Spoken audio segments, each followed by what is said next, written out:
Before you can preach or teach, you need to do the work of exegesis. This is the task of analyzing the words, clauses, and phrases of a biblical passage. Exegesis is a Greek term that means to explain, and the goal in exegesis is to understand what the text is saying in order to be able to explain it to others. One of the first decisions you must make before you begin is how much of the text you will study. Most books of the Bible are too long to be covered in a single sermon or lesson. Whether you focus on a few verses or on many depends upon several factors. How much time do you have? How large is the book? What do you want to accomplish in the message? The more material you have to cover, the less time there is to go into detail. In this case, more is often less. But less isn't necessarily more.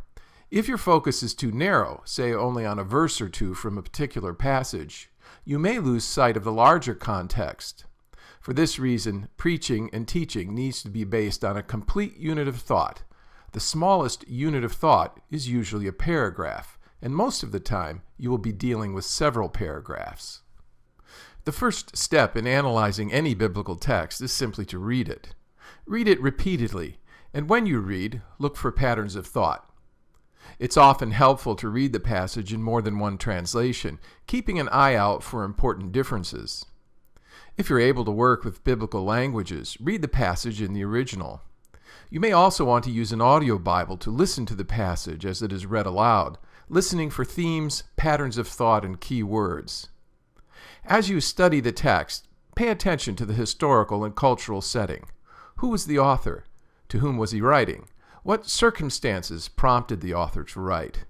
Begin by identifying all the details you can from the passage itself. Then look up the background to the book in a Bible encyclopedia or introduction to a commentary. After you've learned about the historical and cultural context, read the passage again. If your text is several paragraphs long, it's a good idea to write a summary sentence for each paragraph to help you identify the author's overall train of thought. You should also try to read through the whole book so that you understand the broader logical context in which your passage appears. Now that you have a general sense of what the passage is about, it's time to begin studying it in detail. To do this, you'll focus on sentences, the basic unit of thought. Every sentence is made up of clauses and phrases. A clause has a subject, a verb, and a predicate. There are three types of clauses: independent clauses, which express a complete idea and can stand alone; dependent clauses, which, as the name suggests, rely on another clause to complete their thought; and coordinating clauses, which are linked with other clauses in a compound sentence. Clauses can serve several functions. For example, a clause can function as a noun. It can be the subject or direct object of a statement. A clause can also function like an adjective. It can modify or qualify a noun. Clauses can be used like adverbs to indicate things like circumstances, condition, purpose, result, concession, cause, or time. A phrase has no subject or predicate. There are three basic kinds of phrases. Prepositional phrases lack a verb and are introduced by a preposition like in, of, or with. Romans 6:12 says, "Therefore, do not let sin reign in your mortal body, so that you obey its evil desires." In this verse, the object of the preposition in is body, and the preposition signifies location or sphere. Participial phrases are groups of words that are introduced by a participle, a word that usually ends in ing or ed. Participial phrases can function like nouns, adjectives, and adverbs. They're not always translated as participles and are easiest to identify in the original language. A third type of phrase is an infinitive phrase, which is signaled by the word to. They can also function like adverbs, adjectives, and nouns. If all of this sounds complicated, take heart. Whether you know it or not, you engage in this kind of exegetical work every day, whenever you read a book or a magazine, or when you listen to someone as they talk.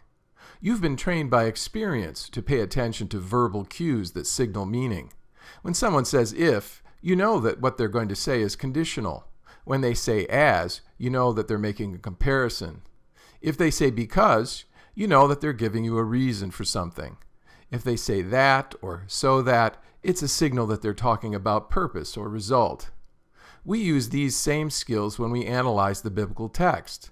In fact, one basic rule for understanding the Bible is to assume that it uses words in their normal sense.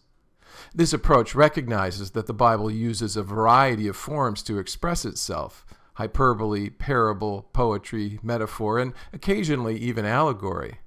But the key is to slow down, read carefully, and consider what the clauses and phrases imply. During this stage of our study, we're primarily interested in what the text is saying. We aren't ready yet to think about the implications of what is said. However, if possible applications come to mind, write them down for later reference. Two important questions need to be answered as we analyze the passage. First, what is the biblical writer talking about? Second, what is the biblical writer saying about what he's talking about? We answer these two questions by noting how the clauses and phrases fit together. Some of the statements in the text are primary. They reveal the main thing that the biblical writer is trying to get across. Other statements are secondary. They illustrate or qualify the main assertions. Once you think you know what the biblical writer is talking about, try to summarize that idea in a phrase. Be as precise as possible. When you have a sense of what you think the biblical writer is saying about what he's talking about, state that in a phrase or a series of phrases. Now put the two together into a single sentence. This sentence is called an exegetical idea. It's also a good practice to synthesize your analysis of the passage into an outline. What are the major assertions that the biblical writer makes about what he's talking about? What are the supporting statements? Link each of the outline's points and subpoints to the text by identifying the verses where these assertions and supporting statements appear. As you analyze the passage, questions may come to mind. Sometimes they're questions about the cultural background and customs that lie behind the text, or they may involve terms or theological ideas that are unfamiliar to you. Bible commentaries, Bible dictionaries, and Bible encyclopedias are some of the resources you can use to fill in these blanks. But don't turn to these until you've done your own analysis first. Let the text speak to you in its own voice, and use reference tools to answer the questions you cannot answer for yourself. Now that you have a sense of what your passage says, you're ready to move on to the next stage of your analysis. This is the stage of interpretation. Exegesis is mainly about the content of the text. The basic question of exegesis is, what is the writer saying and how does he say it? Interpretation has to do with meaning. It looks at the data uncovered during the exegetical phase and asks, what does the writer mean by what he says? Interpretation is the focus of our next lesson.